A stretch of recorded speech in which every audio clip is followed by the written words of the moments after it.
Buenas y santas, hoy 30 de octubre comenzamos con un par de minutos de recogimiento y después con las palabras de silencio y quietud para dar la última clase de subida al Monte Carmelo en una recapitulación.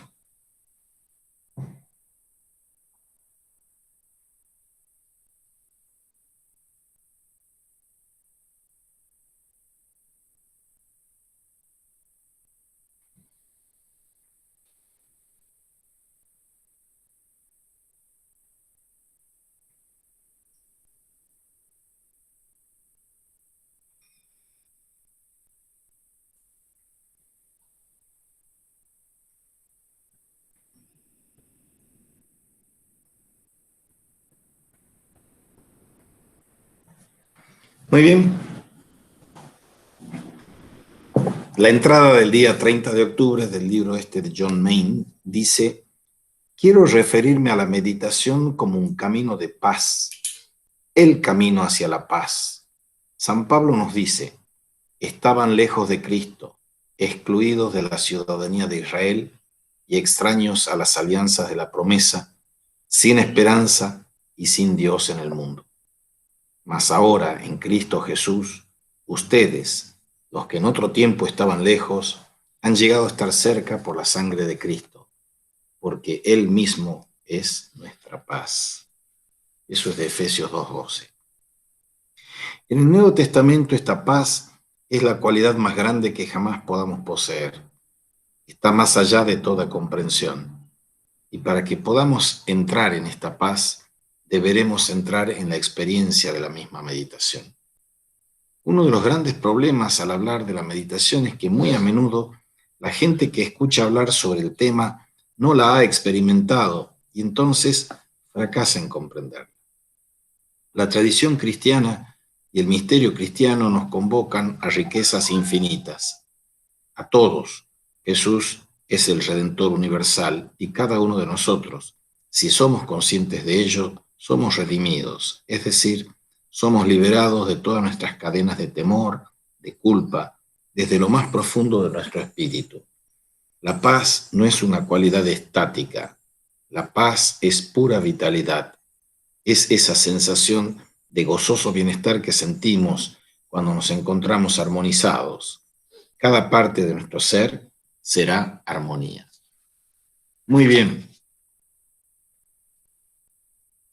Hoy vamos a hacer una recapitulación de la subida del Monte Carmelo y una especie de síntesis, siguiendo el texto de Fernando Urbina, que se llama Comentario a la noche del Espíritu y la subida al Monte Carmelo de San Juan de la Cruz.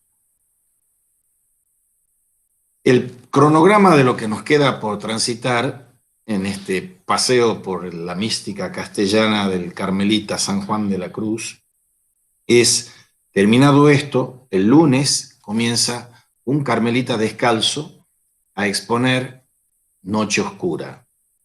Precisamente hay dos tipos de obras en Juan de la Cruz: la parte nocturna, que es subida y noche oscura, y la parte diurna, que es cántico y llama. O sea, cuando hayamos atravesado ese recorrido de la noche, pasaremos al cántico. Ya vamos a ver si logramos persuadir y seducir a alguno de los grandes expertos en cánticos para que nos den una mano en eso. Y ya tenemos comprometida, para finalizar, Juan, la llama de amor viva, la va a exponer una carmelita descalza, Ana Luisa Cusán. Este carmelita, perdón, le falta el link a Cholita. No sé si le puede pasar.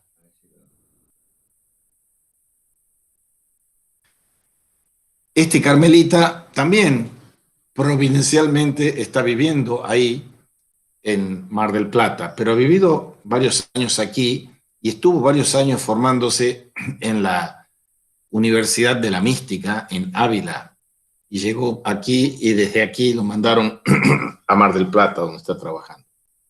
Y él nos va a exponer Noche. la noche oscura. Es sumamente interesante ser conducidos y ser guiados por gente que es experta en esto para ver el contexto de la interpretación de la subida. Y la primera parte de las dos partes que tiene este libro se llama Punto de partida, una dinámica de liberación, interpretación de la subida al Monte Carmelo. La primera parte de eso, bien, no sé, alguien me ha pedido entrar, supongo que ha entrado ya. Ah, hola Emilce, ¿cómo andás? Estamos entrando en esta interpretación que es una recapitulación de Juan de la Cruz, de la mano de Fernando Urbina, con comentario a la noche oscura del espíritu y la subida del Monte Carmelo, y decíamos que el cronograma de lo que nos queda por desplegar de Juan de la Cruz es, terminado esto, que era la subida al Monte Carmelo, pasar a Noche Oscura, que va a tener a cargo como guía de lectura e interpretación un carmelita descalzo, Luis, el padre Luis, que estuvo en Ávila y está ahí afectado a Mar del Plata. Y después veremos quién se anima a darnos una mano con el Cántico Espiritual, que es la obra cumbre, por decirlo así, de Juan de la Cruz.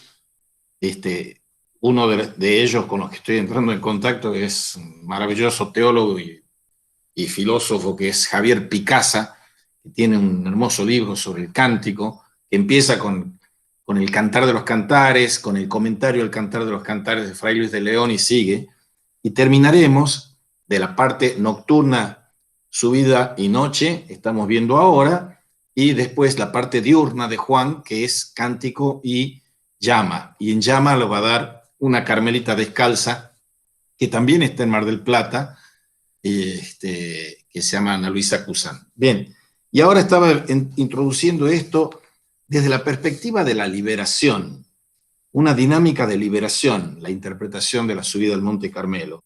La primera parte es la fuente de energía que desencadena el movimiento del espíritu. La segunda parte es los principios en que funda San Juan de la Cruz su pedagogía espiritual. Y la tercera parte es el desarrollo de la dinámica de la liberación del espíritu. Primer nivel, liberación o purificación del sentido y del apetito. Y segundo nivel, la liberación de las ataduras del espíritu.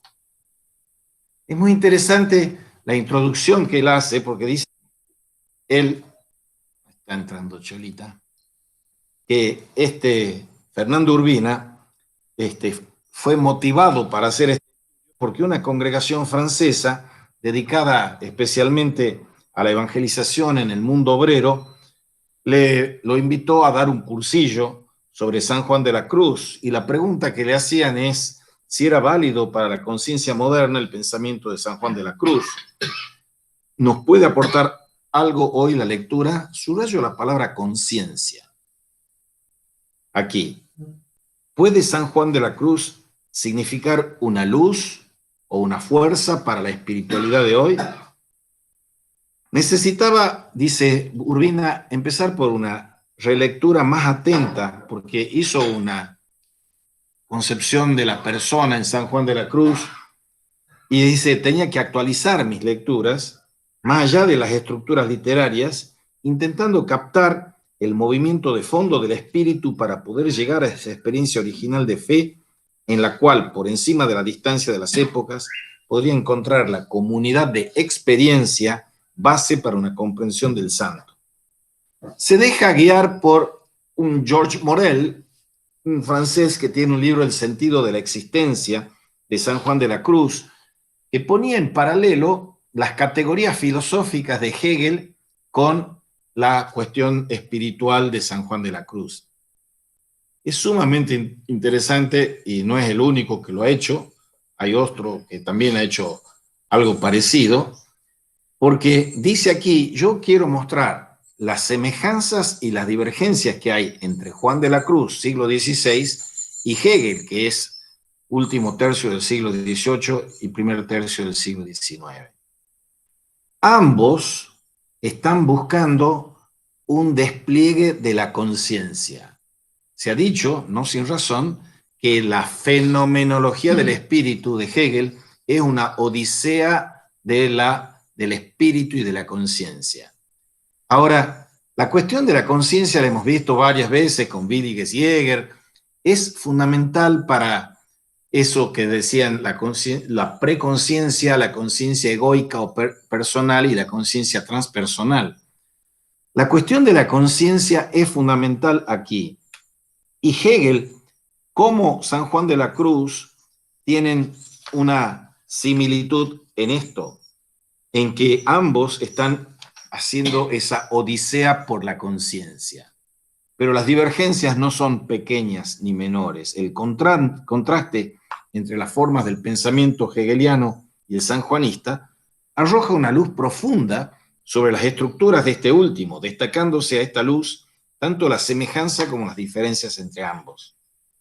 La semejanza, reitero, es que en el proyecto de Juan y de Hegel, los dos creadores están situados en dos cumbres del espíritu europeo, y hay tanto en Hegel, en el Hegel de la fenomenología del espíritu, como en San Juan de la Cruz, un intento grandioso de captar y describir lo que podríamos llamar una experiencia total del desarrollo de la conciencia humana.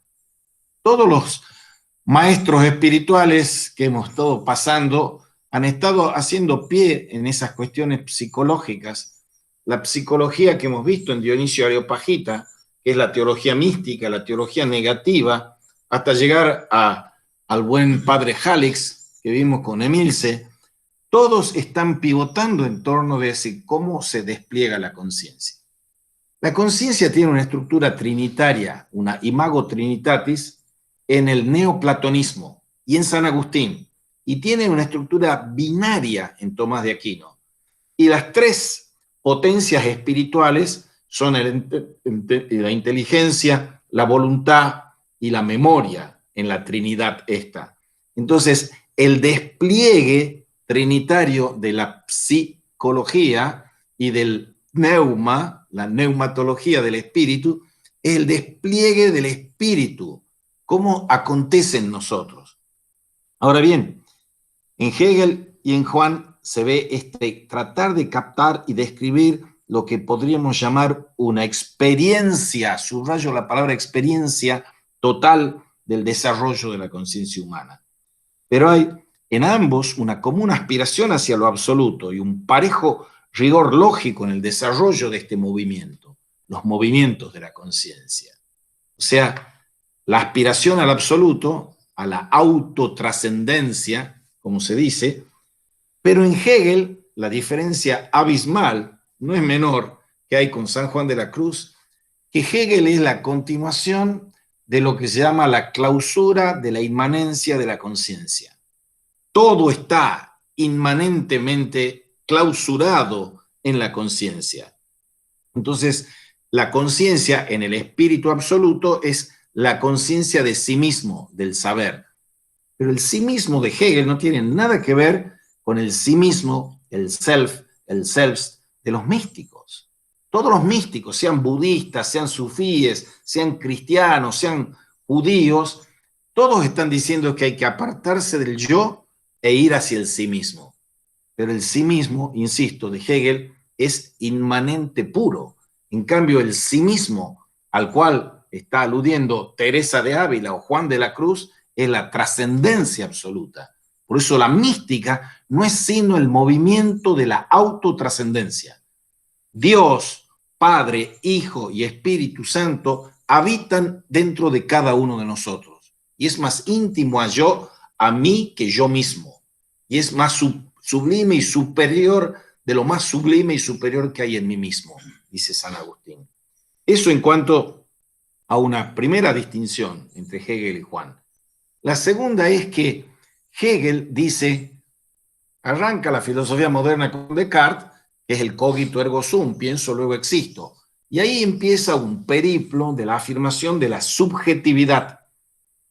Después de Descartes viene un señor que se llama Spinoza. Y Spinoza dice Deus sive natura, Porque Descartes había dejado planteado una división entre el pensamiento y el cuerpo, la extensión, la res cogitans y la res extensa.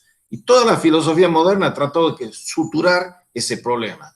Viene un señor que se llama Spinoza y dice, la sutura del problema es que existe una sola sustancia. Esa sustancia es Dios. El Dios es la naturaleza. Por supuesto, cortó de cuajo la sobrenaturaleza, la gracia, el pecado y todas esas cuestiones. Entonces, esa noción de sustancia después pasa al sujeto trascendental kantiano. Y el sujeto trascendental kantiano ya es un progreso respecto de ese sujeto cartesiano y de esa sustancia spinoziana. Pero viene Hegel y dice, yo voy a hacer la síntesis entre el sujeto cartesiano y la sustancia spinoziana. Y él dice, uno de los filósofos más grandes es Spinoza, pero yo me le saco el sombrero a Spinoza por eso, pero dice, el absoluto es sujeto. O sea, Dios, el absoluto, es sujeto. Esa es la frase monolítica para el señor del despliegue del espíritu absoluto que es Hegel.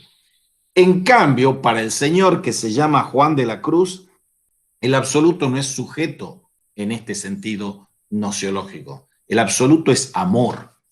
El absoluto es comunión. El absoluto es amor y comunión. Y eso implica, amor no es un amor a sí mismo malo, amarse así hasta el desprecio de Dios, sino es el amor que connota siempre la polaridad del amante y del amado. El amor es intersubjetivo, por decirlo así. Entonces, el amor no es monólogo de una sustancia, ni monólogo ensimismado de un sujeto hegeliano. El amor es diálogo, y el diálogo es amor, en un sentido metafísico y teológico. Por eso es diálogo abierto a la trascendencia. El Dios amor, amándome, me crea para que le ame amando al prójimo como a mí mismo. Eso es el amor cristiano, el amor evangélico.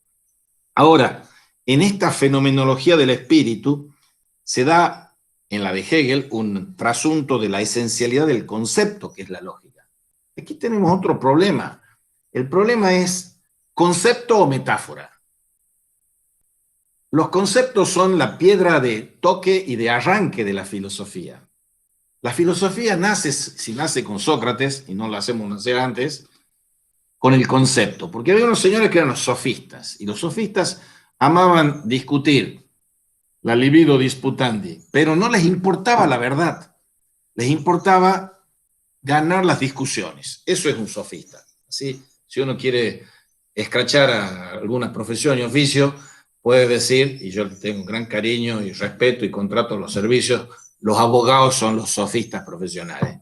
Porque a ellos no les importa defender asesinos, defender ladrones, lo que importa es ganar el juicio. Eso es lo que les importa. Bien, Sócrates es el que se planta frente a eso y dice, señores sofistas, existe la verdad, existe la justicia, existe la belleza, existe, o sea, existe el concepto. ¿Qué es la justicia? ¿Qué es la verdad? Entonces, esa es la tendencia a la univocidad, a reducirlo todo al uno conceptual. En cambio, los sofistas es el otro extremo, la equivocidad. Si yo digo la palabra gato, puede aludir al gato tucumano que chorea, o al gato para el cricket para levantar el auto, o el gato que es un animal doméstico. Los términos pueden ser equívocos, unívocos o análogos. Entonces, volvamos a la mística y a la teología. La mística está apelando, como no puede ser de otra manera, con todo respeto y pundonor, al carácter metafórico y poético. La mejor poesía que existe en lengua castellana es la de San Juan de la Cruz. La mejor. Monjitas que lo seguían se las sabían de memoria y las recitaban y las cantaban de memoria en sus oraciones. La mejor poesía, pero no es una casualidad. Y la mejor poesía en italiano se puede decir que es la de Dante Alighieri, el poema sacro de la Divina Comedia. O sea, hay una vinculación estrecha entre la mística y la poesía. Y también, como en el caso de Juan de la Cruz, la teología y la filosofía. Entonces, entrar por San Juan de la Cruz es entrar en ese mundo complejo, riquísimo, en el que vamos a hacer una recapitulación de la subida al Monte Carmelo, en que transitemos por las tensiones que hay entre el concepto. San Juan de la Cruz tiene unos poemas que son, supongamos, 200 versitos del Cántico Espiritual, versión A, versión B. Y él tiene cientos de páginas de los comentarios a eso. Porque venían las monjitas y le decían, por favor, comentanos los poemas. Y el tipo se ponía a escribir, a comentar los poemas. Y una cosa muy importante es que Santa Teresa y San Juan de la Cruz, para dar estos dos ejemplos paradigmáticos de la mística carmelitana, que eran extraordinarios escritores, y él aún más que ella, pero ella era maravillosa, no querían escribir. Y escribían porque los obligaban a escribir, o porque se sentían compelidos y constreñidos a escribir. Acuérdense que estamos en la guerra de religión, que estamos en la Inquisición, y que una palabrita que no les caía bien a los inquisidores te valía que te manden a la hoguera. Esas cosas explican unas cosas, algunos aspectos de Juan de la Cruz también. Ahora, la idea fuerza de San Juan de la Cruz es la trascendencia de la fe y la experiencia de la noche, centrado todo como ese amor esponsalicio del Cantar de los Cantares. El Cantar de los Cantares es el libro más bello, erótico que existe en la Biblia. Y el punto está en que algunos rabinos llegaban a decir que el día que se inscribió el Cantar de los Cantares en la Biblia fue el día más maravilloso de la historia.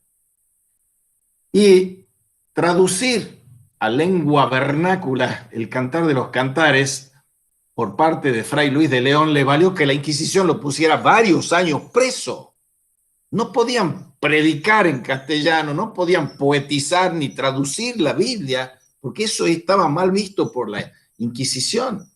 Entonces, Fray Luis de León es la mejor introducción al Cantar de los Cantares como un comentario, y es una buena introducción a eso que escuchó, leyó y estudió Juan de la Cruz. O sea, el Cantar de los Cantares está encapsulado en ese genio poético, místico que es Juan de la Cruz. Bien.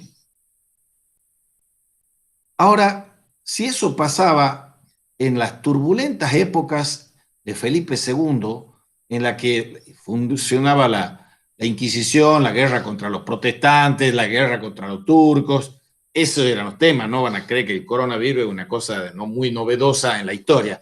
La peste negra es 1.000.000 de veces peor que el coronavirus y mató a la mitad de la población de Europa. Pero no es solo de virus de lo que estamos hablando. Estamos hablando de tiempos turbulentos, tiempos guerreros, tiempos de crueldad, de orgías de sangre, de fundamentalismos, etc.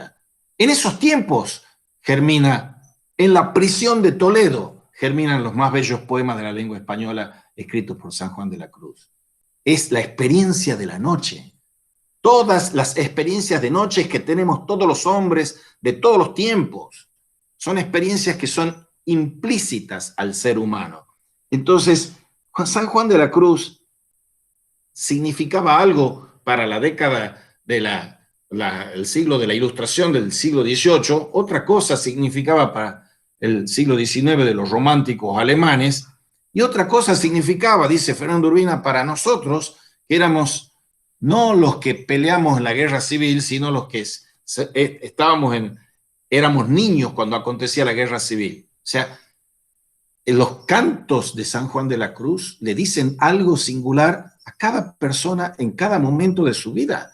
Y uno los lee a los 18 años y una cosa, y si los lee a los 67 es otra, porque no es que cambien los versos o los versículos, es lo que cambia es uno, la transformación se da en uno, por silencio, por quietud, por recogimiento.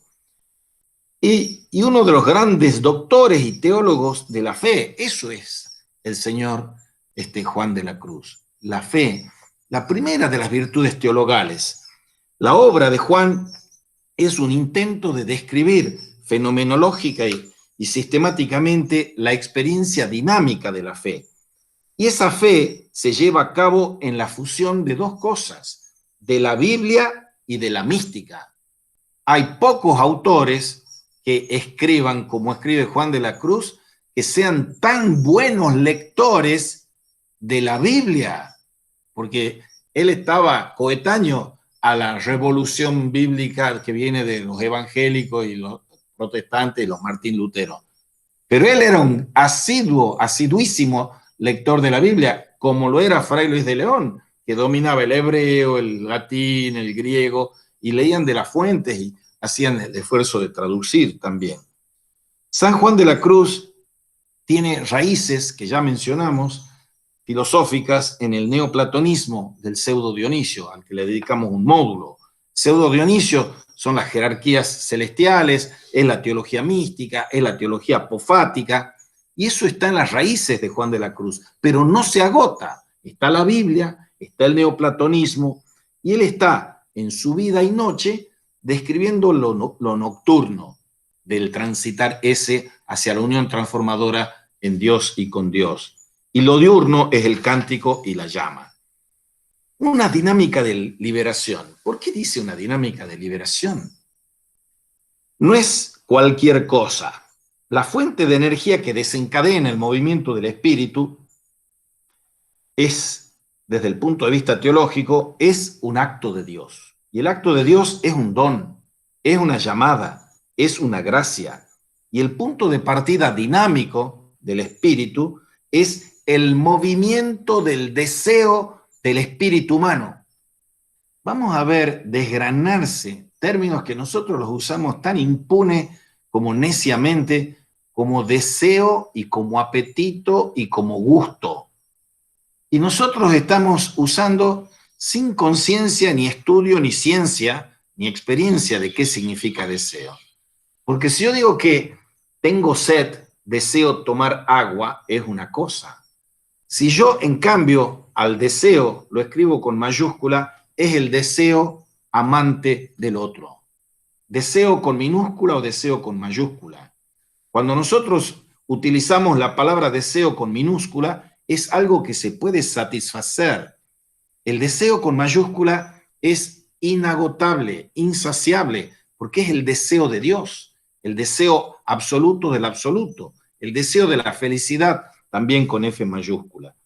La dinámica está por el movimiento del deseo del espíritu humano, un deseo en ese sentido, que no es satisfacerme ni darme los gustos, no es darme la buena vida, sino que es la vida buena, ese es el deseo.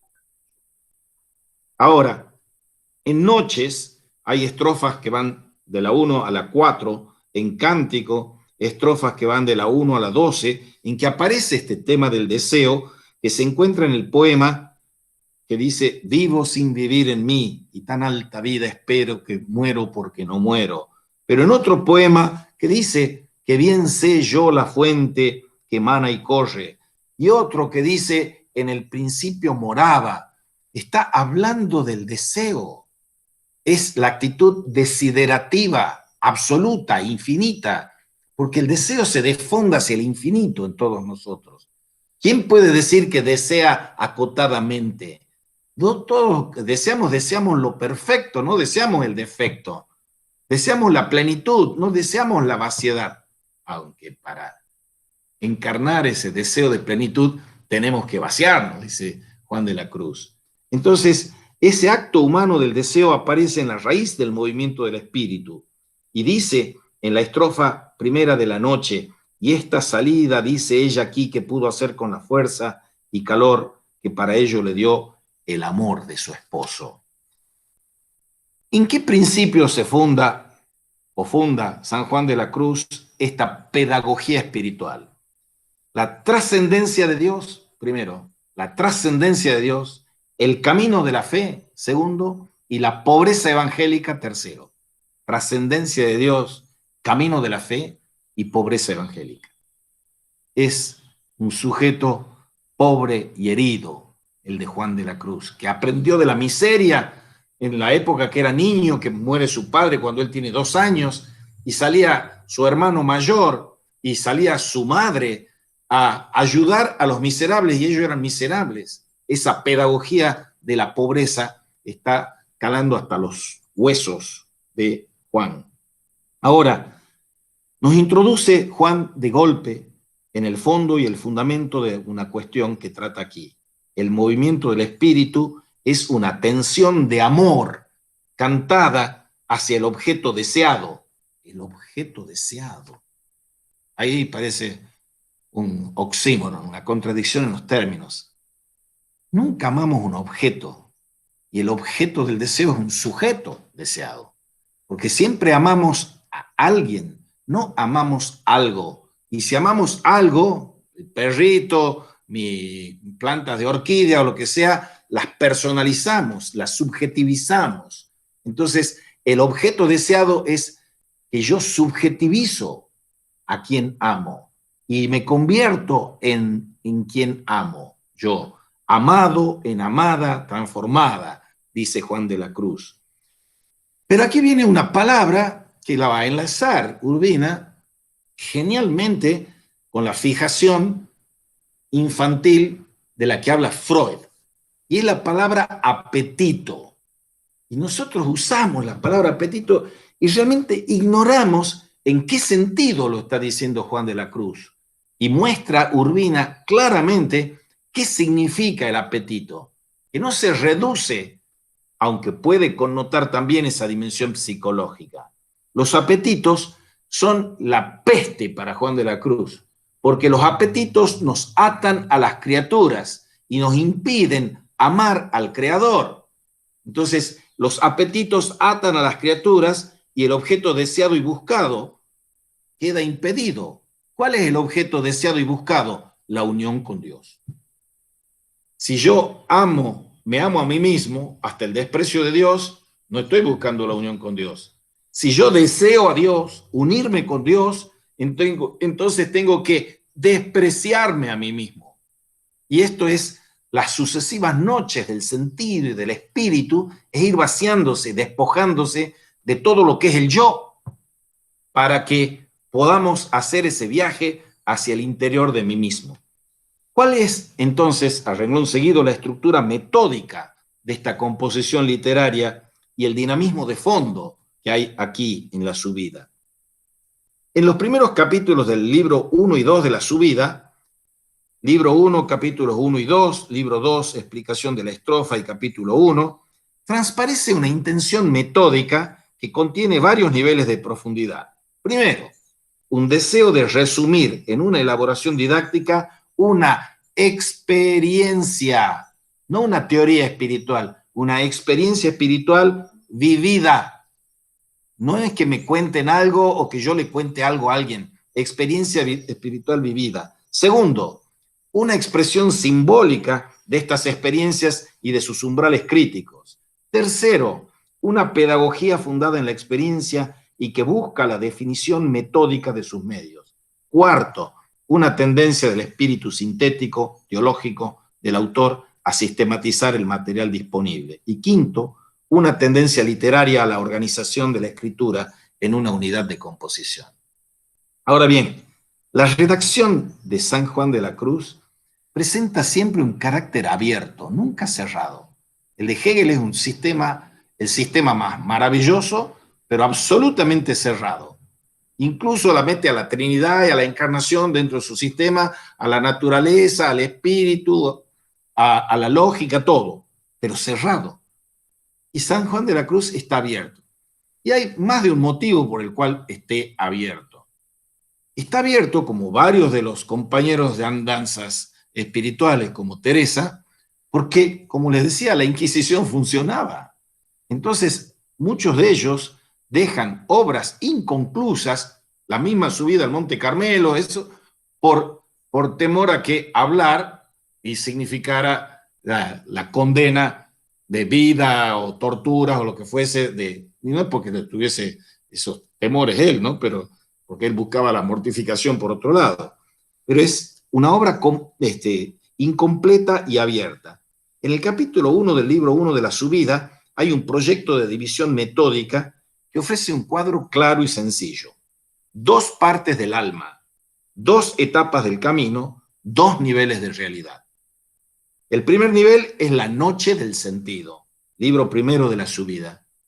El segundo nivel es la noche del espíritu, y que esa a su vez tiene dos partes. La parte activa de la noche, el esfuerzo ascético del alma para liberarse de sus ataduras, y B, la parte pasiva de la noche, es la acción de Dios en la contemplación. Aquí está un constante machacar sobre el tema de que tenemos que erradicar, sofrenar esas ataduras que son las pasiones y los vicios que tiene el espíritu. Entonces, el tema central, él distingue entre meditación y contemplación. Quien se quiera quedar con la letra, al pie de la letra de San Juan de la Cruz, va a ver la crítica que hace a la meditación, que es algo muy distinto de lo que nos muestra Halleck, de lo que nos muestra Steiner-Rast, de lo que nos muestra Keating, los actuales, modernos y contemporáneos. Porque para Juan de la Cruz, la meditación era un peldaño inferior y la contemplación era lo superior. Si uno lee, como hemos leído con la guía de Emilce, los ejercicios de contemplación, verá la riqueza que tiene esa contemplación, que no la contrapone con la meditación. Porque la meditación es estar en el medio, lo dice Pablo Dors, lo dice Javier Meloni, todo lo que venimos viendo. Ahora, ¿cuál es el punto de partida en estas divisiones metódicas que está ofreciendo? El punto de partida es liberarnos de los apetitos, que es la primera noche, liberarnos de los apetitos. El desarrollo del movimiento es el camino de la fe, segunda noche, que es la noche pasiva de la contemplación. El término del movimiento es la aurora de la revelación de Dios en el amor, que es la tercera noche. Hemos ido viendo, guiados por Katy, esos distintos pasos que había en estas lecturas de la subida al Monte Carmelo. Y hay muchos trabajos hermosísimos. Yo les he mandado de la CITES, de la Universidad de la Mística, charlitas de 15 minutos que son preciosas sobre el yoga y San Juan de la Cruz, sobre el Islam y San Juan de la Cruz. Son maravillosos. Estos especialistas en San Juan de la Cruz que tienen mente y un corazón abierto impresionante para acoger el diálogo interreligioso, todas esas cosas que son solicitaciones de nuestro tiempo también. Ahora bien, ¿cuál es el principio teológico en este trayecto? La espiritualidad de San Juan de la Cruz se funda en la teología, porque uno se las puede dar de gran padre espiritual, gran maestro, y tanto Santa Teresa como San Juan le pegan con un cascote y un caño a todos esos que se las dan de padres espirituales, porque si uno también lo lee a Halleck o lo lee a Willy Jäger, ellos dicen, mi camino no es el único camino, cada uno tiene que encontrar su maestro. El asunto es que algunos nos lanzamos como si fuésemos autodidactas para no tener maestro. Sí hace falta un maestro espiritual, pero decir eso en el siglo XXI parece una cosa anacrónica y utópica. San Juan de la Cruz era un maestro de espíritu y un teólogo, porque puede haber maestros de espíritu que son muy prácticos y hacen mucho bien, Dios mediante, pero ser un maestro de espíritu y ser un teólogo es otra cosa, es una cosa fundamental que aporta Juan de la Cruz como pocos. Es un maestro de espíritu y es teólogo, y son las dos intenciones de la mística, del maestro de espíritu y de la teología las que se entrecruzan y se entrelazan en la obra de Juan de la Cruz. La ciencia, dicho entre comillas, toda ciencia trascendiendo, a decir Juan, la ciencia que consiste en las tradiciones místicas y teológicas sirven de mediación para formular esa experiencia original.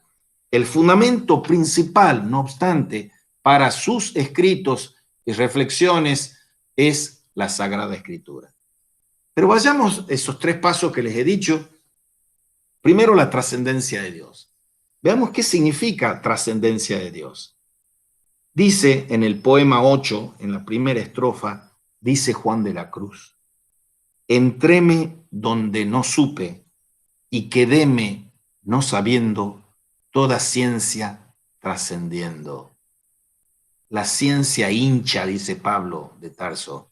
La ciencia hincha, el espíritu, no la letra. El espíritu vivifica. Yo le voy a mandar un trabajito sobre epistemología que pasa por toda la epistemología moderna, contemporánea, y termina con San Juan de la Cruz. San Juan de la Cruz tiene una sabiduría epistemológica, científica, del no saber, la teología negativa, apofática, toda ciencia trascendiendo. Porque cuando uno llega a la dimensión contemplativa, está trascendiendo cualquier ciencia y toda discursividad. Entonces, entréme donde no supe y quedéme no sabiendo toda ciencia trascendiendo. Esto connota o implica una ontología, una teoría de la realidad trascendente de Dios. En su vida 1:4 se establece qué relación hay entre el ser de Dios y el ser de la criatura. Y dice algo que ya está dicho 2 siglos antes por ese genio que vimos 20 sesiones, que es Meister Eckhart. Y después lo va a rebuznar en el siglo XX Sartre, el ser y la nada. El ser y la nada son fundamentales para Juan de la Cruz, porque Dios es el ser y las criaturas somos la nada. Y dice respecto del ser y la nada, el Juan de la Cruz: para venir a gustarlo todo no quieras tener gusto en nada. Para venir a poseerlo todo no quieras poseer algo en nada. Para venir a hacerlo todo no quieras ser algo en nada. Para venir a saberlo todo no quieras saber algo en nada. Para venir a lo que no gustas, has de ir por donde no gustas. Para venir a lo que no sabes, has de ir por donde no sabes. Para venir a lo que no posees, has de ir por donde no posees. Para venir a lo que no eres, has de ir por donde no eres. Cuando reparas en algo, dejas de arrojarte al todo. Porque para venir del todo al todo, has de negarte del todo en todo. Y cuando lo vengas del todo a tener, has de tenerlo sin nada querer. Porque si quieres tener algo en todo, no tienes puro en Dios tu tesoro. Una maravilla, ¿no? Eso es la teología negativa hecha poemas. Mejor que Dionisio Areopagita, por cierto. La ontología de la trascendencia de Dios, saber es que Dios es nada, dice Meister Eckhart. Mostrar esa nada de la creaturidad. Todas las criaturas son nadas. Dios es el que es. Metafísica del Éxodo. Y esto implica una transparencia ontológica. Cuando yo digo que belleza, gracia, las palabras belleza o gracia, estoy diciendo en el sentido que una flor es bella o que un niño es gracioso. Bondad, sabiduría, libertad, señorío, delicia, dulzura, riqueza, gloria. En el cántico espiritual en llama se desarrolla este splendor veritatis, ese esplendor de la verdad, ese esplendor del ser de Dios. Son los valores trascendentes del ser de Dios, articulándose con esta ontología de la trascendencia en un sentido bíblico de lo sagrado, que está en los Salmos, que está en Jeremías, ponen todas las citas. Segundo punto, una teología bíblica de la trascendencia de Dios bajo la gran luz del Éxodo, la metafísica del Éxodo, cuando es el diálogo del yo soy el que soy, Éxodo 3:13, bajo la gran luz del Éxodo, San Juan de la Cruz tiene una aguda percepción de ese principio teológico del Éxodo, lugar donde Dios revela la gloria de su trascendencia. Y en su vida 2:8, San Juan funda el principio de trascendencia de Dios y la consiguiente exigencia espiritual de liberación de toda atadura a los bienes creados sobre la meditación de algunos textos bíblicos de los que extrae el significado teológico. Lo que el ojo no vio, ni el oído oyó, ni el corazón humano imaginó. Y de Elías, nuestro padre, se dice que en el monte se cubrió el rostro en la presencia de Dios. Segundo punto, después de leer, la crítica profética de los ídolos. No hay que hacerse imagen de Dios y hay que criticar a los ídolos. La idolatría es uno de los peores pecados para el judío, para el hebreo. Y esa crítica a la idolatría está encarnada en el judeo-cristianismo de este hombre del siglo XVI. La crítica profética de los ídolos, el becerro de oro y de ahí siguiendo hasta los ídolos que tenemos hoy.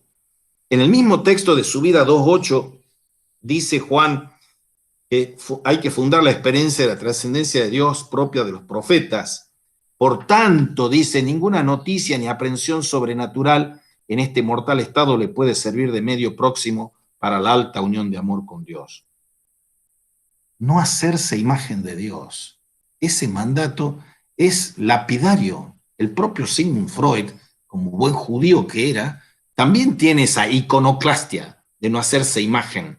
Pero aquí lo dice mucho más lindo San Juan de la Cruz, lo cual da a entender Isaías 40, 18, 19, admirablemente, con autoridad, diciendo, ¿a qué cosa habéis podido hacer semejante a Dios?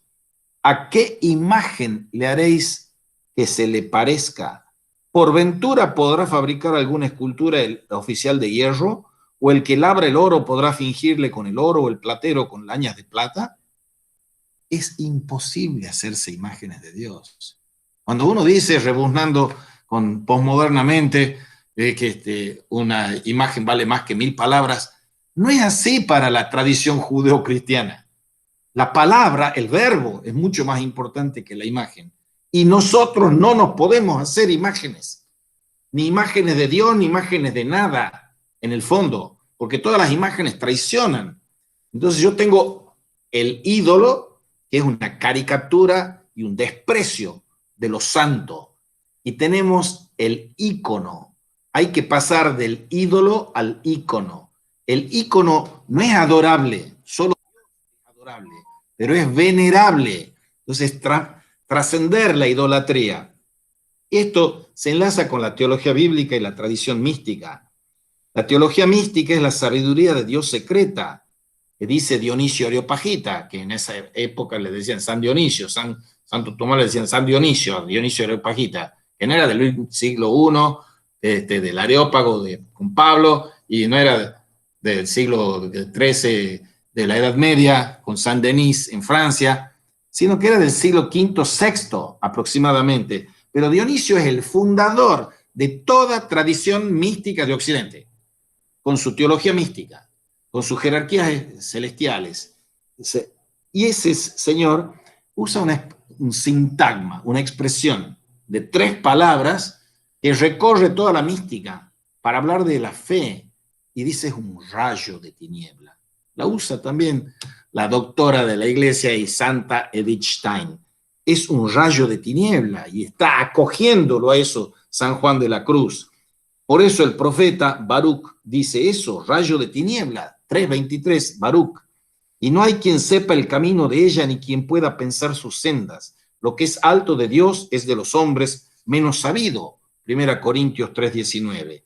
Y el principio teológico de la trascendencia de Dios funda la metodología espiritual de San Juan de la Cruz. Predomina de una manera absoluta el principio de diferencia, no el principio de identidad.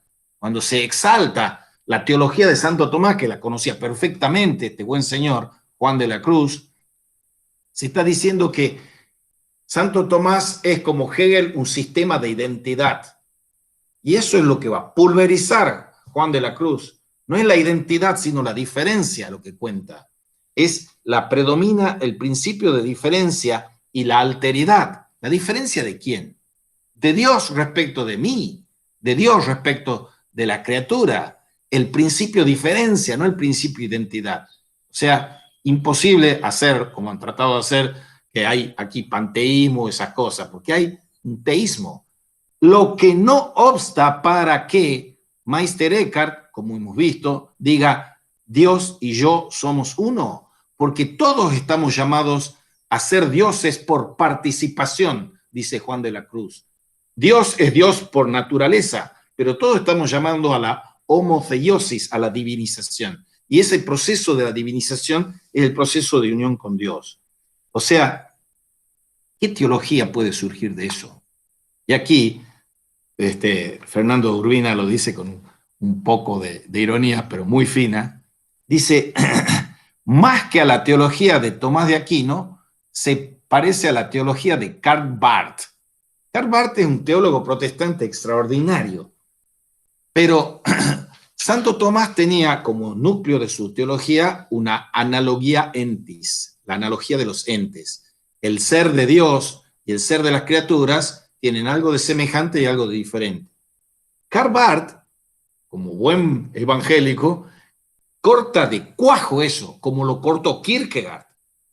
La fe, temor y temblor es analogía fidei, no analogía entis. Entonces dice aquí Urbina, aquí está más cerca de Barth que de Tomás de Aquino. Y esa analogía fidei que está en Barth aquí es el rechazo de toda semejanza.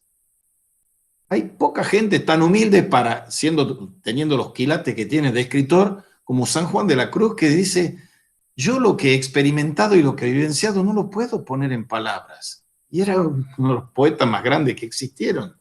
Porque no es inefable Dios, es invisible, es intangible. No me toques, no li me tangere. Dios es todo eso porque rebasa, excede al infinito todo lo que nosotros podemos experimentar. Y el camino de la mediación para llegar a la trascendencia divina es la fe, la mediación de la fe. San Juan de la Cruz es uno de los grandes teólogos de la fe. Y la exigencia de la fe evangélica es la exigencia del desapego y de la pobreza del espíritu. Deshacimiento, desapego, desnudez, desapropiación. Viene de la mística renana, viene de Eckhart y la asume la mística carmelitana. Y por supuesto está también la mística ignaciana de Ignacio de Loyola. Desapego, deshacimiento. Y nosotros corremos a cuatro patas en el sentido contrario. Queremos poseer, aprender, comprender. Tenemos que vaciarnos de todas nuestras ideas, de todos nuestros sentimientos, de todas nuestras voliciones. No le voy a leer de nuevo las nadas de San Juan de la Cruz, pero tenemos que querer nada, no querer algo en nada, algo en nada. Fe me lleva a la contemplación, pero dice, como definición de la fe, dice, fides ex auditu, dice la carta a los Romanos 10:17. La fe viene por el oído, no viene por los ojos, viene por el oído. La fe es lo que funda eso, categoría teológica de Tomás de Aquino, la potencia obediencial. ¿Y qué quiere decir obediencia? Ob audire, oír al que está delante, oír al testigo. La fe viene por el oído y la noche de la fe va a producir una inteligencia nueva. Por eso dice Isaías, si no creyereis, no entenderéis. Eso está en la subida 2 también. Y esta fe es la fe dogmática de la Iglesia y su contenido es trinitario y es cristológico y es el que marca la estructura del cántico espiritual de Juan de la Cruz también. Ahora, la fina punta del espíritu toca en el amor lo real del misterio divino, dice Urbina. El acto del creyente, decía ya también Santo Tomás, no termina en un enunciado. Yo no me voy a condenar ni me voy a salvar porque creo que Dios es uno, trino, o que es verdadero hombre y verdadero Dios. Todos los versículos apilados y desplegados del credo no son lo que me justifican y me salvan. El amor es lo que me justifica y me salva. Si yo amo, actúo sobre la realidad y no digo que hay que amar al prójimo. Amo al prójimo, no digo que hay que amar al prójimo. Y esto me lleva a la contemplación. La vivencia de la fe y de la contemplación anudan la tradición profética y la tradición mística.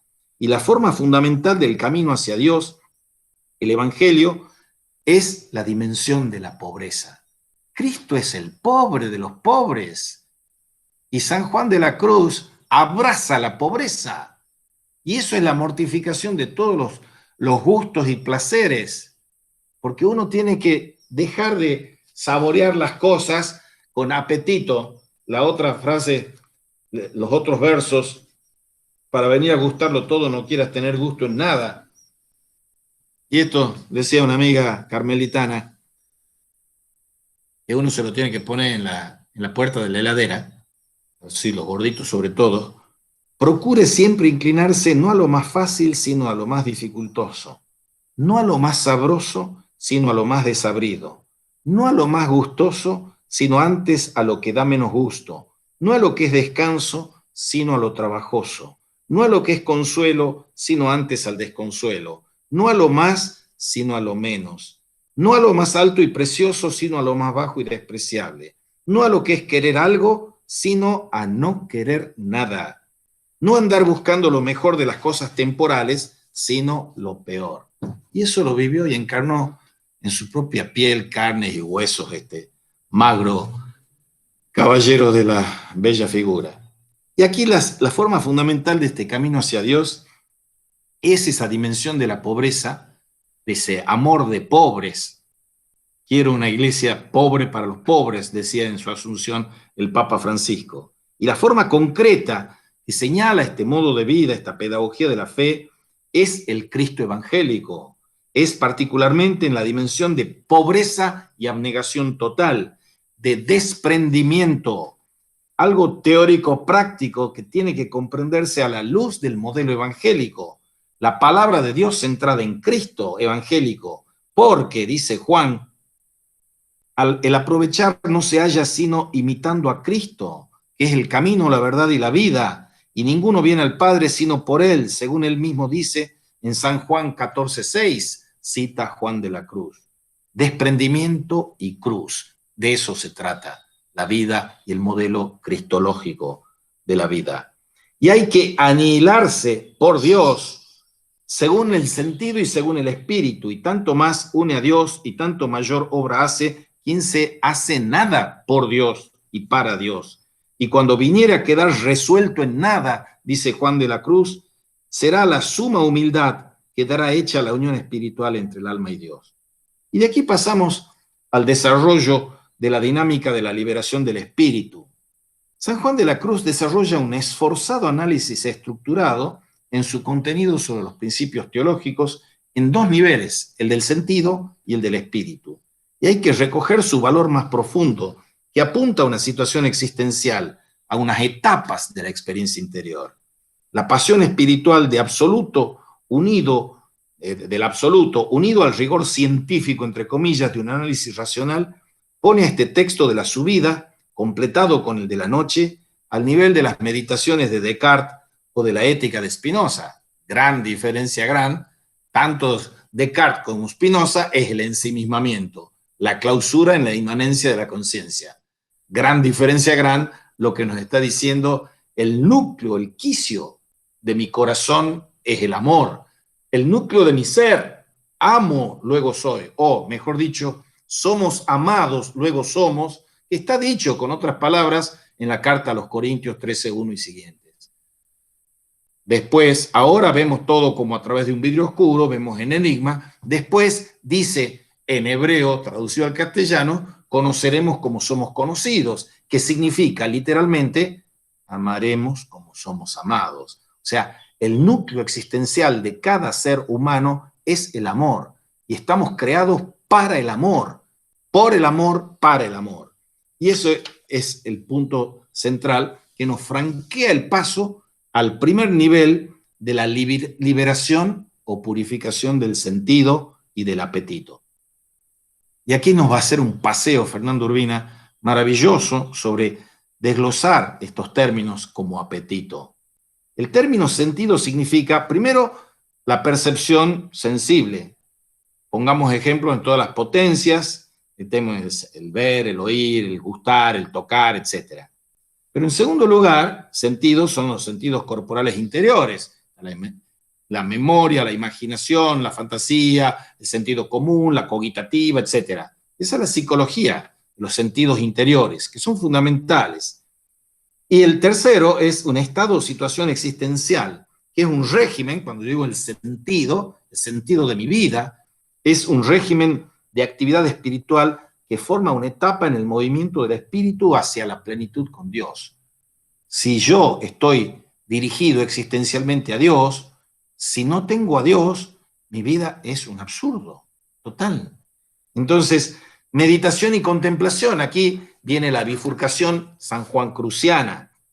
Dejar el estado de meditación, dice, y del sentido, y entrar en la contemplación que es del espíritu. O sea, ubica y circunscribe la meditación al área del sentido y remite al espíritu a la dimensión contemplativa.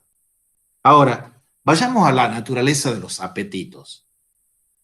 Yo lo he leído este libro hace un montón, y lo estoy leyendo ahora, me doy cuenta de las riquezas que uno en segundas lecturas capta que no ha captado en las primeras, ¿no? ¿Qué es el apetito? Bueno, y nosotros tenemos un sentido coloquial del apetito y nos encontramos con un término que en Juan de la Cruz tiene un sentido que no tiene ningún otro y que tiene desde él un nuevo sentido, porque es una de las claves de todo el pensamiento y la escritura de Juan de la Cruz, el apetito. Hay distinción de apetitos, apetitos naturales y apetitos sensitivos, volitivos. Son distintos apetitos. El apetito en el texto de San Juan no es simplemente una estructura afectiva y tendencial. Yo tengo sed, yo tengo hambre, yo tengo X apetitos que quiero saciar y que eventualmente puedo saciar. Pero cuando yo pongo ese nivel de afectividad y tendencialidad, estoy en el horno con el esquema de San Juan de la Cruz, porque eso es simplemente que me he quedado estancado en la noche del sentido. Entonces, más allá del uso tópico escolástico de apetito natural o ilícito y apetito sensitivo y volitivo, que es un uso psicológico, se puede decir, hay que, o se puede hoy traducir con cierta legitimidad semántica por una expresión que el psicoanálisis llama la fijación. Y aquí explica esto, y yo me olvidé totalmente de esto y es muy interesante, apetito en Juan, fijación en Freud. Apuntan al mismo fenómeno real. Y el fenómeno real es que todos los hombres buscamos una satisfacción del deseo que va más allá de cualquier satisfacción del deseo con minúscula. Todos los hombres buscamos lo perfecto. Todos los hombres buscamos la felicidad, el bien. Y nada de lo que nosotros podamos satisfacer en el deseo con minúscula nos va a satisfacer con el deseo con mayúscula. Entonces, apetito y fijación es quedarse en el plano minúsculo, por decirlo así. Es no llegar a la vida en plenitud. En el psicoanálisis, la fijación es una posibilidad en el desarrollo psíquico que tiene una función inmovilizadora del dinamismo afectivo, deteniéndolo en una etapa infantil y comprometiendo así gravemente el equilibrio, la expansión y la plenitud de vida.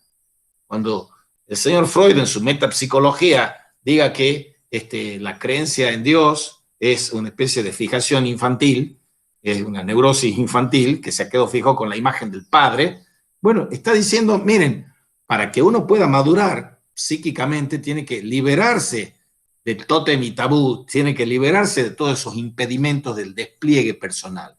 Por supuesto, ese no es el sentido de San Juan de la Cruz, pero sí es análogo a que fijarse en los apetitos, quedar fijado en los apetitos, es un impedimento para la plenitud de la vida. Ahora, el apetito tiene esa función paralizadora. ¿Qué es lo que es paralizado? La potencia afectiva, precisamente. Cuando nosotros somos discapacitados emocionalmente o operamos con poca inteligencia emocional, es porque tenemos una fijación del apetito. Estamos estancados con el apetito del deseo con minúscula. Ahora, siempre se apela, y Juan de la Cruz no es una excepción, a las metáforas de la infancia. Y dice el Evangelio, cuando era niño me daban leche y cuando fui creciendo pude comer carne. O sea, la fijación en la infancia es una cuestión grave. Si yo que permanezco infante, infante viene de decir no poder decir palabra, si permanezco infante hasta que tengo los 67 años. Y hay mucha gente que se muere infante, desgraciadamente, porque no tienen una maduración emocional, afectiva, de ningún tipo. Aquí hay, no vamos a leer, ya ha sido leído bastante detalladamente, pero se los voy a mencionar, el capítulo 11 del libro primero de la subida. que habla de la contradictoriedad entre la unión con Dios y los apetitos. O sea, si yo quiero unirme con Dios, tengo que eliminar los apetitos, en ese sentido que me impide y que me fija en esa infantilidad, esa inmadurez. Hay una incompatibilidad de los apetitos y la unión con Dios. Por eso, porque los apetitos, según San Juan de la Cruz, repitiendo una doctrina ético-ascética usual, todo apetito, sea de acto, sea de hábito, sea voluntario, consentido, de pecado mortal, rompe la relación con Dios. El apetito rompe la relación con Dios. El apetito no es aquí un término ético y ascético en Juan de la Cruz. Tampoco es el término correspondiente a la psicología escolástica de Tomás de Aquino en sus diferentes divisiones o clasificaciones, sino que el apetito en Juan de la Cruz apunta a una estructura fundamental sobre la que él vuelve continuamente en su obra. ¿Qué son las ataduras? Volvamos a la tradición doctrinal de lo que venimos viendo en ejercicio de mística cristiana. Las ataduras es quedar fijado a mi yo, con minúscula, e impedirme a mí mismo caminar hacia mí mismo, hacia la séptima morada de Teresa, hacia el amor que me inhabita, que es Dios. Dios dentro mío.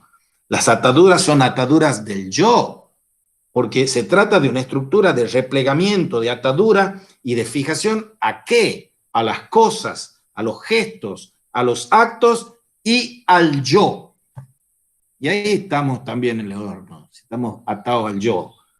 El yo del sujeto ese, de Descartes o de Hegel o de Kant o de Freud. Todos son sujetos en ese sentido atados y recontratados.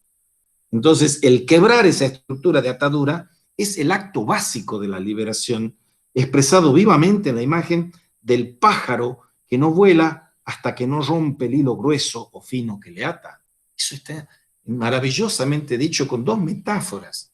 Si hay un pájaro que está atado por un hilo, sea fino o grueso el hilo, el pájaro no puede volar si no corta el hilo, si no corta la atadura. El vuelo del pájaro que somos nosotros, el vuelo hacia sí mismo es solo en virtud de que corto el hilo o la rémora que me detiene en mi navegación en mi barco. El hilo que ata al pájaro o la rémora que detiene al barco. Son las metáforas que usa él. No importa que el hilo sea grueso o sea fino. Lo que importa es que el acto de liberación es cortar el hilo. Cortar esa vinculación con el yo. Hay algunos hábitos de voluntarias imperfecciones que nunca acaban de vencerse y estos no solo impiden la divina unión, sino impiden el ir adelante en la perfección. Todos estamos llamados a transitar por el camino de la perfección.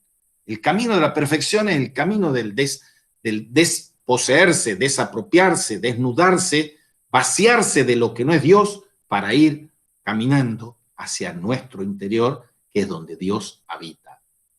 Bien, la comprensión profunda que Juan propone, ya nos quedan 20 minutos, es que tenemos que transitar este camino por la hermosura, por la gracia, por la bondad, por la sabiduría, y de eso nos va a cantar y contar extensamente e intensamente el cántico espiritual que veremos y la llama de amor viva que veremos.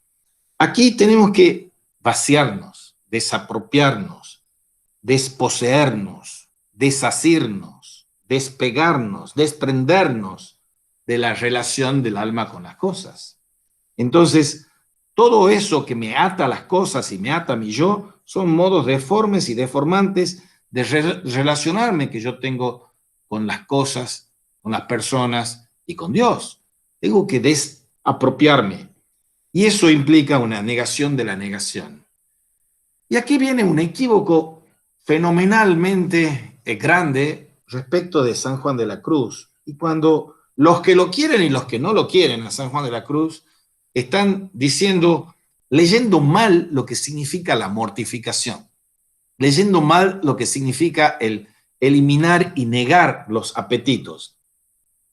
La afección a las criaturas, sinónimo de apetito, y en esa palabra está contenida toda la dialéctica del pensamiento de Juan de la Cruz. ¿Qué nos está diciendo? Cuando San Juan de la Cruz estaba sufriendo inenarrables torturas físicas y espirituales, no le dejaban celebrar misa, no le daban de comer casi nada, lo tenían en un cuarto ahí tirado 2 años, 9 meses, todo así. Y él sale, huye, porque sentía que tenía que huir, huye milagrosamente o no, según las leyendas, y cae en unas monjas carmelitas que estaban cerca, y cuando las monjas empiezan a llorarle los padecimientos que él tiene, él da las gracias de los padecimientos que tiene. Pero uno dice, está loco este tipo, ¿qué es eso de dar las gracias por todo lo que ha sufrido? El sufrimiento asumido como mortificación, dice, yo me merecía todas esas cosas. Está diciendo cosas que son incomprensibles para nosotros normales burgueses cristianos, entre comillas. Entonces, ese pensamiento de la mortificación es para desasirme de los apetitos, quitar ese asimiento, ese agarrarme a los apetitos. Y el alma está purificada de las fijaciones, recién entonces puede abrirse y gozar de la belleza de las cosas. No es que le diga, uy, el místico este nos pide que nos flagelemos, nos torturemos. No, yo tengo que vivir y vivir en plenitud y gozar en plenitud. Pero una cosa es vivir en plenitud dándome la buena vida y otra es vivir en plenitud viviendo la vida buena. Esa es la cuestión. Entonces, abrirse y gozar de la belleza y de las experiencias vitales, porque ellas son las formas mismas de dar de la gloria de Dios. La vida gozosa nuestra es un signo de la gloria de Dios, dice San Juan de la Cruz también. San Juan de la Cruz ha iniciado su trabajo espiritual en una tarea concreta y pedagógica, y del 11, capítulo 11, pasamos al capítulo 13, léanlos, reléanlos. Esto sucede con la palabra mortificación. Y uno tiene esas imágenes así espantosas de la gente que se pone silicio, que se castiga, y creen que con eso están santificándose. Eso ha generado una distorsión y una patología en la vida espiritual del cristiano que se llama el dolorismo, que creen que porque les duele más, se santifican más. Están del tomate, porque la mortificación no es eso. La palabra mortificación que usa a menudo San Juan de la Cruz en este libro de la subida, la comprensión del valor de la mortificación está ya dada en todo lo que venimos diciendo. La mortificación de los apetitos, que es el leitmotiv de esta noche del sentido, no es la aniquilación de los instintos vitales, en tanto que se complace la acusación anticristiana del filósofo Federico Nietzsche, que dice, lo único positivo es el cuerpo, no el alma. Y dice, el cristianismo es un platonismo para el pueblo. Entonces, el cristianismo es un veneno que se introduce para que odiemos el cuerpo, dice Nietzsche. Pero está del tomate, totalmente equivocado está Nietzsche. Y eso es lo que nos dice aquí Urbina. La acusación anticristiana de Nietzsche es, en contra de eso, la terapéutica de resolución y liberación de unas fijaciones que nos bloquean. Eso es la mística de San Juan de la Cruz. Esa es la espiritualidad. Esa es la noche del espíritu y del sentido de San Juan de la Cruz. ¿Y cuáles son los medios de liberación y purificación de los apetitos? Renunciar a todos los gustos de posesión que no son necesarios para la acción. Renunciar a todos los gustos de posesión. Tenemos una compulsión posesiva de aprenderlo todo, de comprenderlo todo, de agarrarlo todo, de poseerlo todo. Poseer una mujer, poseer un hombre, poseer un auto. Esa es la vida nuestra, desquiciada, tarada, idiota. Esa vida idiota es la que no ha aprendido que la liberación está en renunciar a todos los gustos de posesión que no son necesarios para la acción. No es una demonización de la propiedad privada, ni de tener capital, no, eso no. Sino de estar viendo una cuestión fundamental que es esa desposesión. Segundo nivel, la liberación de las ataduras del espíritu.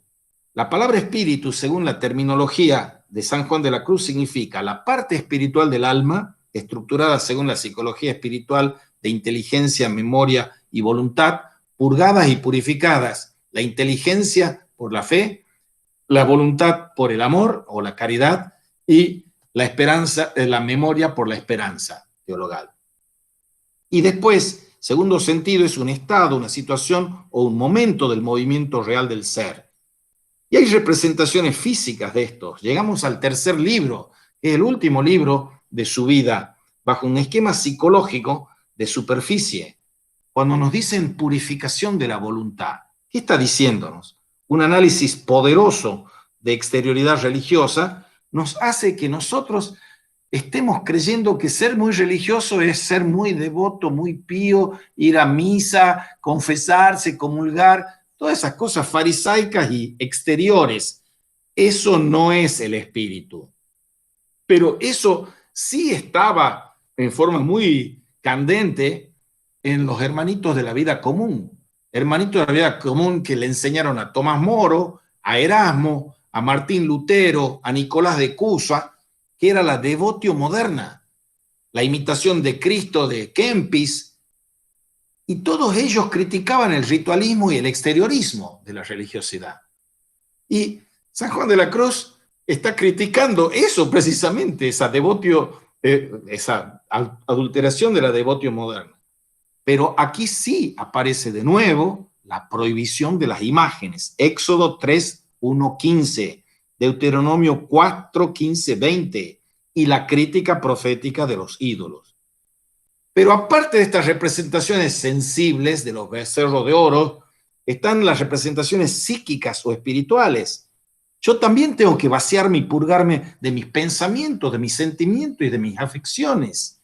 Entonces, tengo que apelar al dinamismo del deseo y la purificación del deseo. Hay representaciones naturales, que son las imágenes de Dios, los conceptos de Dios. Y dice Eckhart, Dios, libérame de Dios. Estamos llenos de imágenes, conceptos y palabras sobre Dios que son idolatrías conceptuales. No hay solo idolatrías del becerro de oro.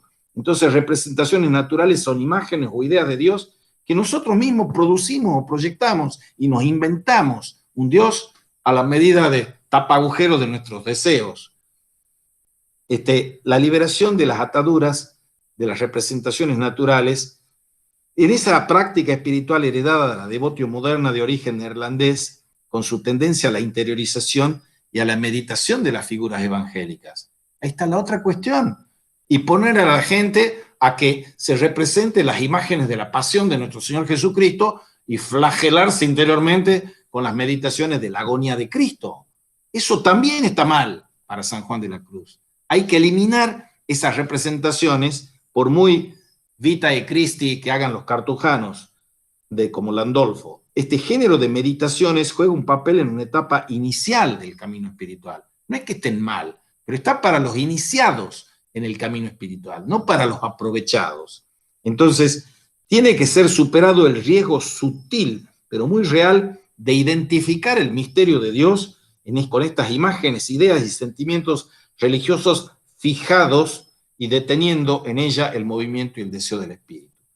Y ya para ir terminando, tenemos la liberación de las ataduras a las representaciones sobrenaturales, porque hasta ahora estábamos hablando de las naturales.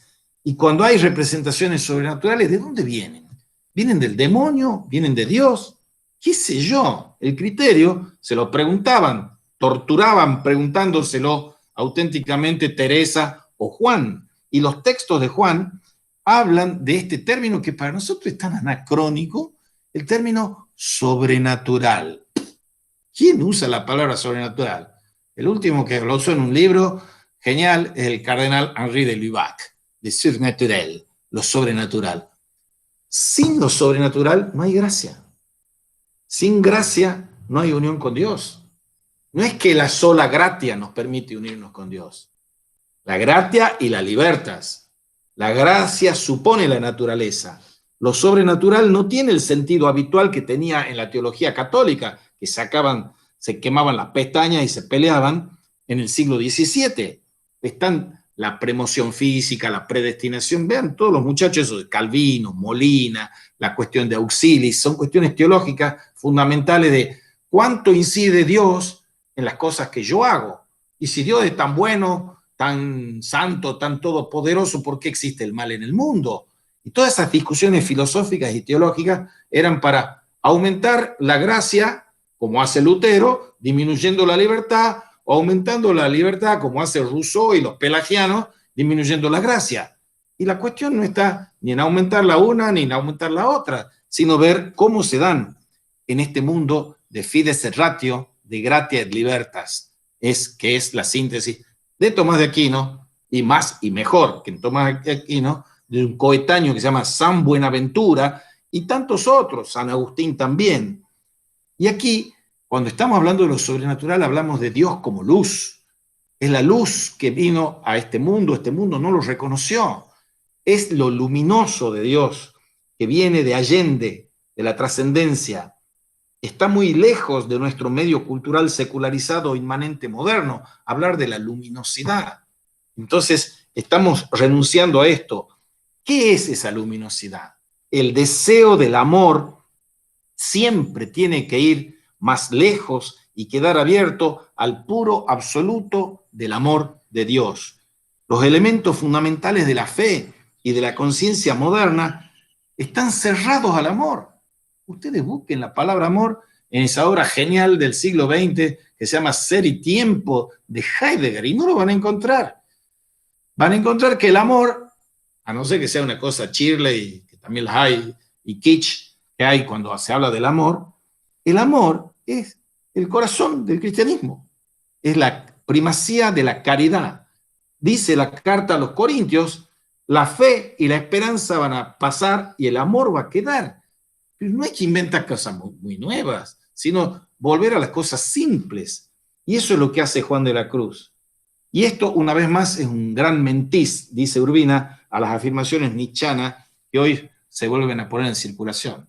Todos los postmodernos andan recitando y reclamando estas cuestiones poco amorosas del irracionalismo. Tenemos que buscar la unidad del espíritu, no caer en el racionalismo ni en el irracionalismo, no caer en el ser libertarios ni en ser solo gratia. Hay que buscar el equilibrio, la integración de la humanidad, la liberación de las potencias del alma, memoria y voluntad. Se tienen que liberar de las ataduras de los objetos. Liberación de las ataduras a los gustos de la voluntad libera por la operación del amor. Y después la liberación de las ataduras a la subjetividad del yo religioso. Superar mi yo. El único camino que todos tenemos que hacer, como dicen los sufíes, místicos musulmanes, es dar un paso. El paso es salir del yo. Entonces todos estamos llamados a ese paso. Y San Juan de los Cruz, en libros 2 y 3 de la Subida, señala que está fijado y detenido el espíritu en los objetos espirituales con estas representaciones. Y la práctica de liberación es cómo liberar la subjetividad de la conciencia del barro de la vida inmediata. Y la situación que describe San Juan, y aquí hacemos un empalme como lo que veremos el lunes ya, en el libro 1 en el libro 1 de la noche, la persona revestida de los primeros éxitos en el esfuerzo espiritual, el compromiso religioso, la conciencia de un cierto heroísmo del esfuerzo realizado, los dones recibidos de luz y de dulzura, el sentido de una justicia que la levanta por encima de la masa de los que siguen atados a la apariencia. Surge entonces un peligro grave, un nuevo obstáculo que puede atar otra vez ese yo en un encerramiento sobre sí mismo que puede detener en una recaída definitiva el ímpetu de su primer movimiento. Por eso hay que pasar por la noche oscura para llegar a la contemplación. Y la primera parte del libro 1 de la noche es un pequeño bloque literario configurado mediante la enumeración de los 7 pecados capitales. Así como la sobrenaturaleza y la virtud no entran dentro del léxico posmoderno y contemporáneo, la palabra pecado y pecado capital tampoco. Decía San Juan 23, en los albores del Vaticano II, el pecado de nuestro tiempo es la ausencia de la conciencia de pecado. Y todos nosotros estamos caminando también a 4 patas para huir de que nosotros somos como la Inmaculada Virgen María, sin pecado concebido. No, no es así. El pecado es darle la espalda a Dios. Nada más y nada menos que eso. Y así termina con las tentaciones del desierto y las deformaciones religiosas del fariseísmo, la crisis espiritual de nuestro tiempo. Estamos inmersos en el fariseísmo y esas cosas. Bien, ya le doy mucha lata y disculpen que haya sido tan acelerado, pero quería que terminemos con esta recapitulación antes de entrar en la noche. Así que ahora conecten los micrófonos si quieren preguntar, comentar o lo que fuese, o lo que gustaren, si no han sofrenado los gustos y los apetitos. ¿No hay comentarios? ¿Vos querías subir algo, Cholita, hace un rato? ¿Presentar algo? Creía que habías querido presentar algo. Póster, no sé qué.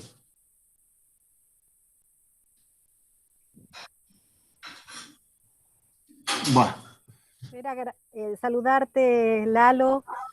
Yo te sigo siguiendo, pero bueno, a veces los ritmos son distintos y bueno, me alegro enormemente, es como hacer más que lectura espiritual, estar un rato con vos, con ustedes, así que te agradezco. Muchísimas gracias, te extrañamos un montón.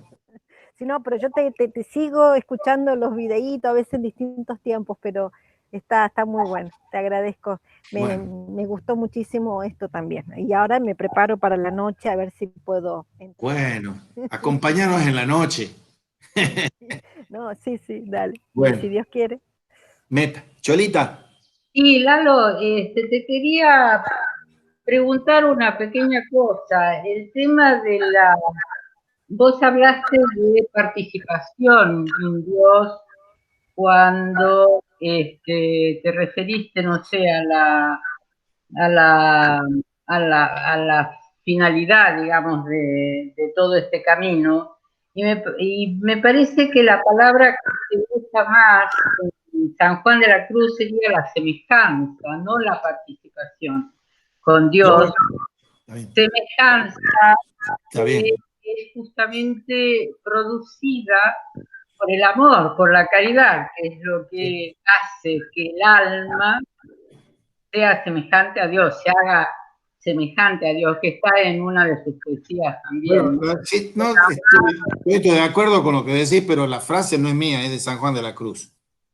Que Dios es por naturaleza lo que nosotros estamos llamados a ser Dios por participación. Es de San Juan de la Cruz, no es mía. Ah, es de San Juan de la Cruz. Sí, es de San Juan de la Cruz, pero totalmente de acuerdo con vos, porque tampoco entendemos el Génesis. La verdad, a